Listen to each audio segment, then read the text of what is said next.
Hello, I am Eli G. Brown / Eli G. Brony here with another Bionicle MOC. Well, sort of a MOC, if you will.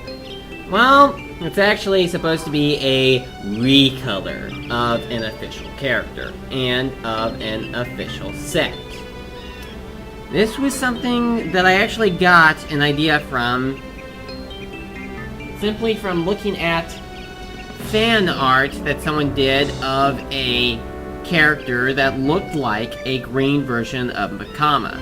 Now, I can't remember what the name of that character was. This is not intending to be that character, just so you know. This is just something that I came up with making a recolor of an official character.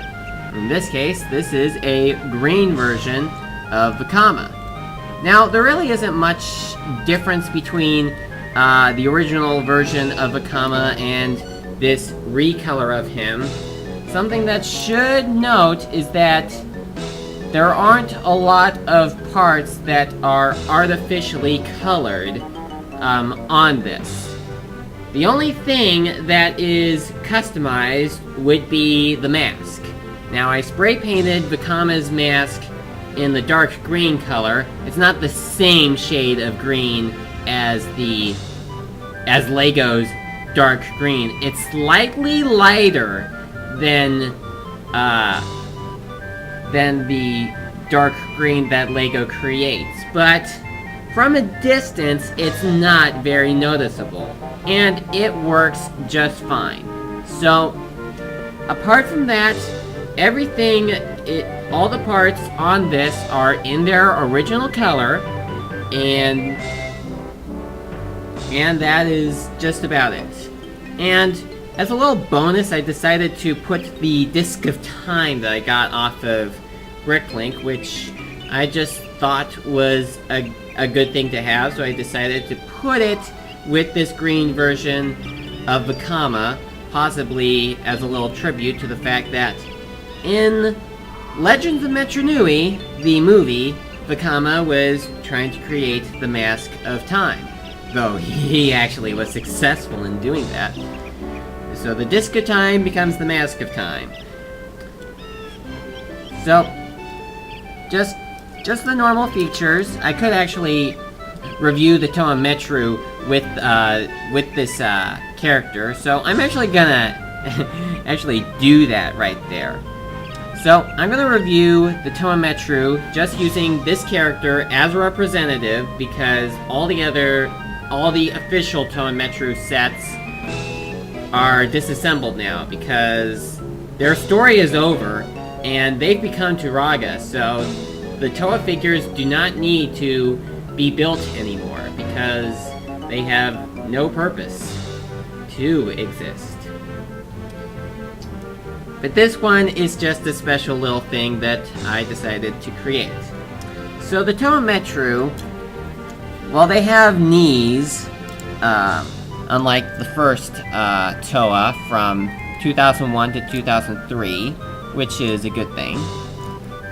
These were the first Toa to feature these, which were carried over from the Rockshi having bendable knees. And the feet, having it be a ball cup and the foot two pieces, was also something that carries over from the Rockshi, which I think is a pretty neat feature.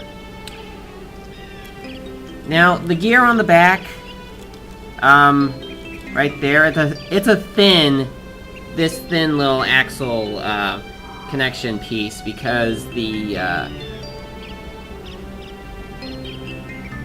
gear pieces do not work with Vakama's disc launcher, so there's just this piece on Vakama, but all the others have a gear on the back instead of that.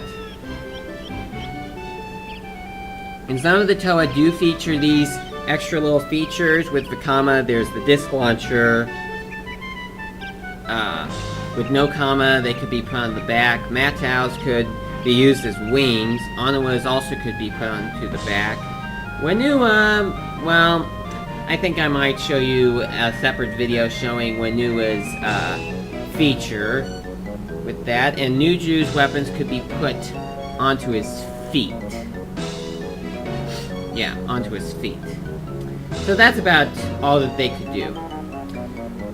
Personally, for me, I did do some modifications on the Toa Metru with Nuju and Wenua anyway, so that their weapons could be stored on their backs. I may do a separate video showing exactly how I did that, but we'll get to that at a later time.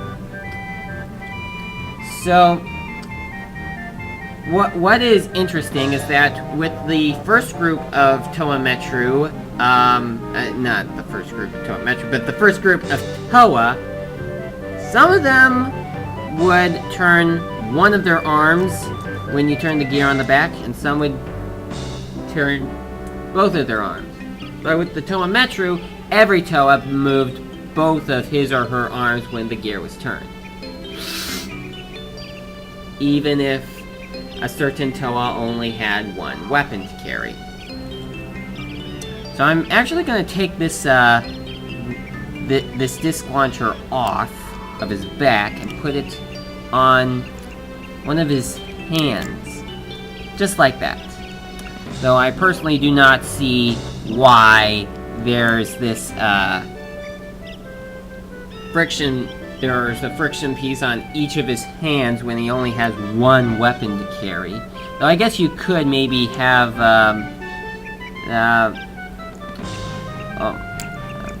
have it like that, but it kind of bends the disc open. Like maybe I could modify the arms like this and have them do like that. Kind of difficult, but that could be how it works. Right there. So I'm just gonna put the, come on. This piece should go back there.